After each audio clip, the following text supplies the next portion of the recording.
बिस्मिल्लाहिर्रहमानिर्रहीम, अस्सलाम वालेकुम। मैं इब्रार अहमद महर एडवोकेट उम्मीद करता हूं कि आप सब खैरियत से होंगे।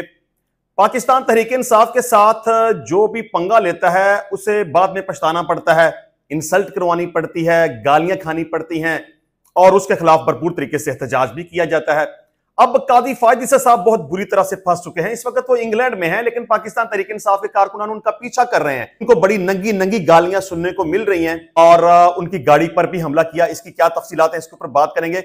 और इसके अलावा एक बड़ी हाईलाइटेड खबर है, बहुत सारे लोग इसको डिस्कस कर रहे हैं, बल्कि पाकिस्तान तहरीक इंसाफ के उमर अयूब साहब, लतीफ खोसा साहब, अली मीन गंडापुर साहब, बल्कि गंडापुर साहब ने तो आज ये कह दिया कि इमरान खान साहब बहुत जल्द रिहा हो जाएंगे और अमकान ये जाहिर किया जा रहा है कि उन्हें नवंबर के महीने में रिहा कर दिया जाएगा।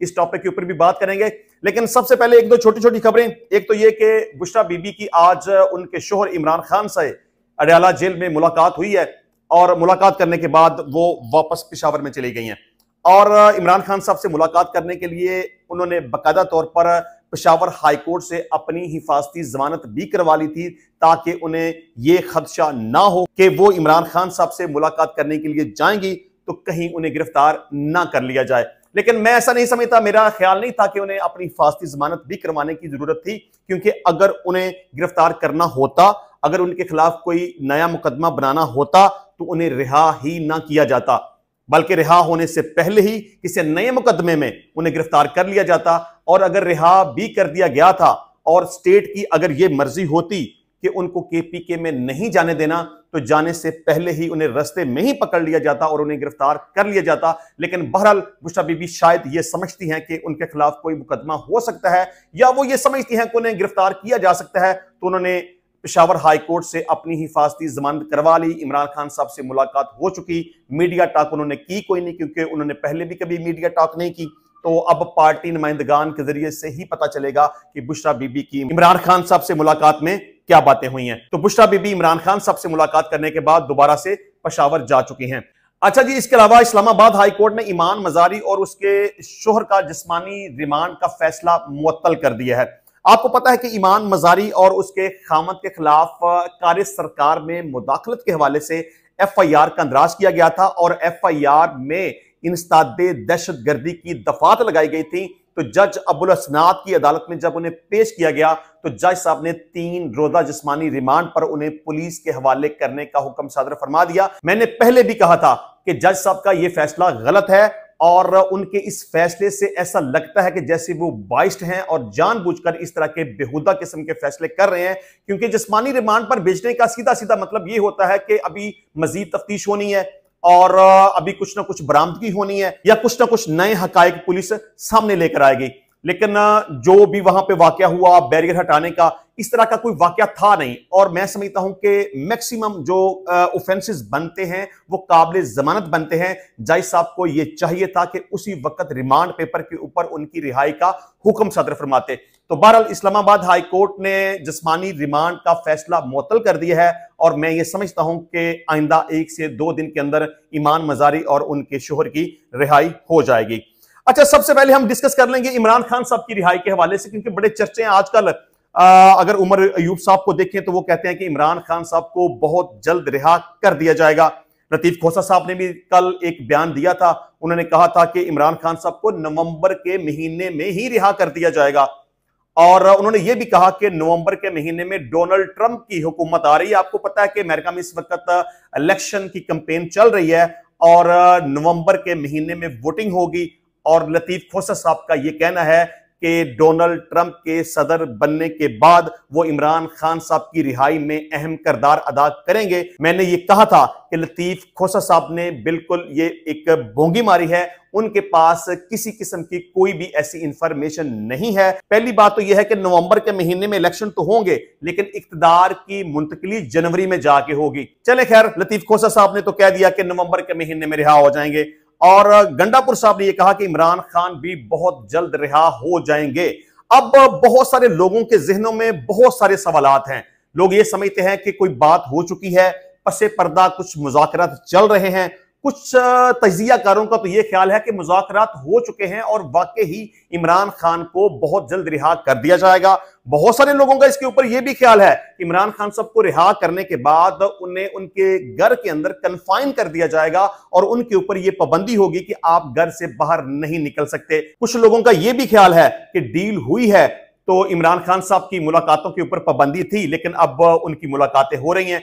यह भी ख्याल जाहिर किया जा रहा है कि इमरान खान की बहनों को जो रिहा किया गया है वो भी एक डील का नतीजा है। यह भी कहा जा रहा है कि बुशरा बीबी की जो रिहाई हुई है वो भी एक डील का नतीजा है। अगर डील ना होती तो बुशरा बीबी को रिहा ना किया जाता, बल्कि उन्हें किसी ना किसी और मुकदमे में गिरफ्तार करके जेल के अंदर ही रखा जाता। बहरहाल इसके ऊपर मैं पहले भी अपने ख्याल का इजहार कर चुका हूं, क्योंकि इमरान खान साहब इसके ऊपर अपना मौकफ दे चुके हैं। वो कहते हैं कि मेरी किसी के साथ कोई डील नहीं हुई और मैं किसी के साथ डील नहीं करूंगा। मुझे सारी जिंदगी भी जेल के अंदर रहना पड़ा तो मैं रहूंगा, मैं मर जाऊंगा, लेकिन मैं किसी के साथ डील नहीं करूंगा।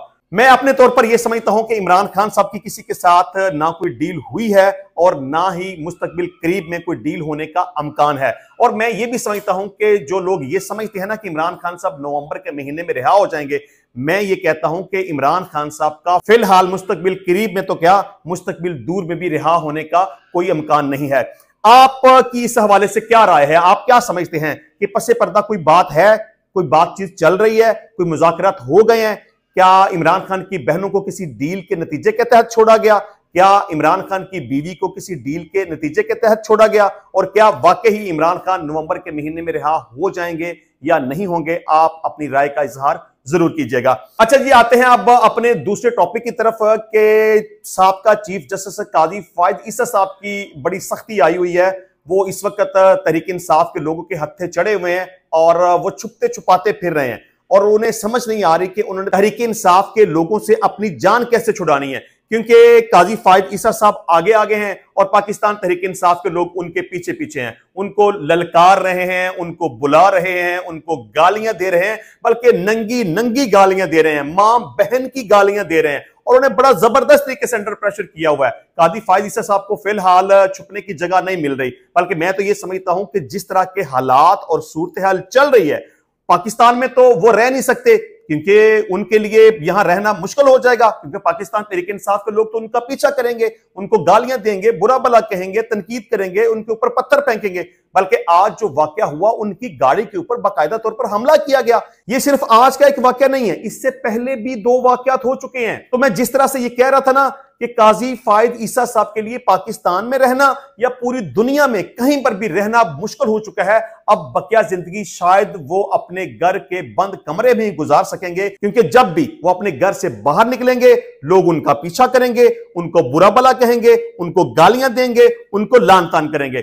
काजी फायद ईसा साहब जब पाकिस्तान से इंग्लैंड जाने के लिए रवाना हुए तो पाकिस्तान तहरीक इंसाफ के लोगों को पता था कि काजी फायद ईसा साहब ने फलां एयरपोर्ट के ऊपर उतरना है, तो तहरीक इंसाफ के लोग वहां पर इकट्ठे हो गए। उनका यह ख्याल था कि जैसे ही काजी फायद ईसा साहब जहाज से उतरेंगे तो हम भरपूर तरीके से वहां एहतजाज करेंगे, उनको बुरा भला कहेंगे, उनको गालियां देंगे। लेकिन काजी फायद ईसा साहब बच गए। उन्हें पता चल गया था कि अब उनकी दुर्गत बनने वाली है, तो वो कहीं छुप गए, उन्होंने पब्लिक का सामना नहीं किया। और उसके बाद वो मिडिल टेंपल यूनिवर्सिटी में गए जहां से उन्होंने तालीम हासिल की थी। तो पाकिस्तान तहरीक इंसाफ के लोगों को पता चल गया कि काजी फायद ईसा साहब वहां पे मौजूद हैं। पाकिस्तान तहरीक इंसाफ के लोग बड़ी तादाद में वहां पर इकट्ठे हो गए, उन्होंने शोर शराबा किया, गालम गलोच की, लेकिन काजी फायद ईसा साहब उस वक्त भी उनके हत्थे नहीं चढ़े।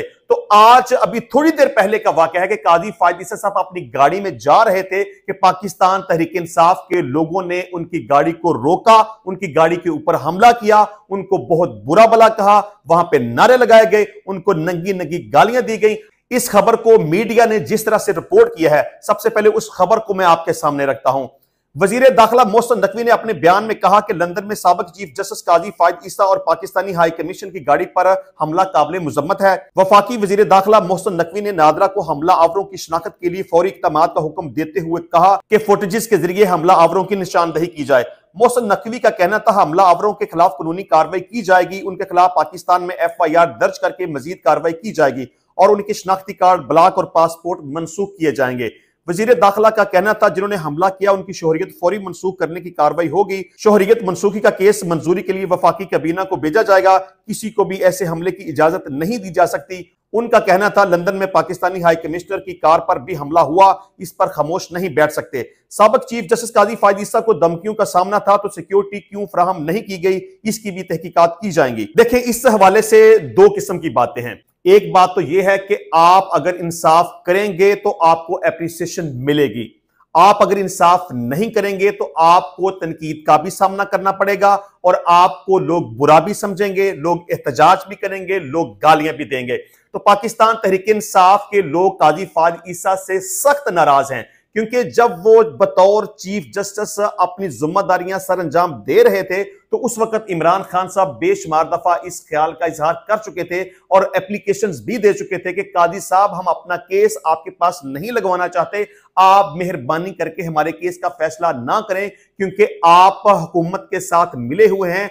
आपने किसी भी केस का जब फैसला करना होता है तो आप पाकिस्तान तहरीक इंसाफ के खिलाफ और इमरान खान के खिलाफ करते हैं, लिहाजा आप खुद को पाकिस्तान तहरीक इंसाफ के और इमरान खान के केसेस से अलग कर लें। लेकिन काजी फायद ईसा साहब दानिस्ता तौर पर इमरान खान के और तहरीक इंसाफ के केसेस को अपने पास रखते थे और ऑलमोस्ट जितने भी केसेस का फैसला किया वो इमरान खान और पाकिस्तान तहरीक इंसाफ के खिलाफ दिया।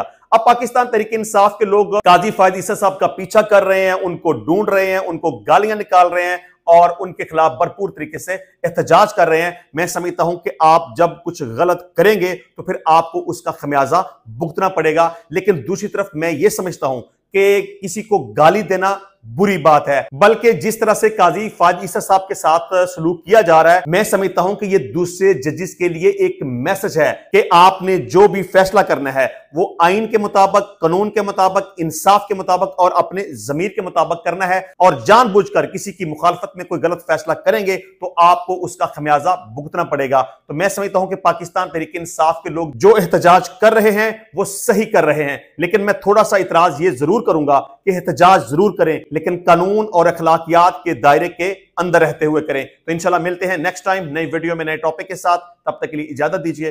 अल्लाह हाफिज।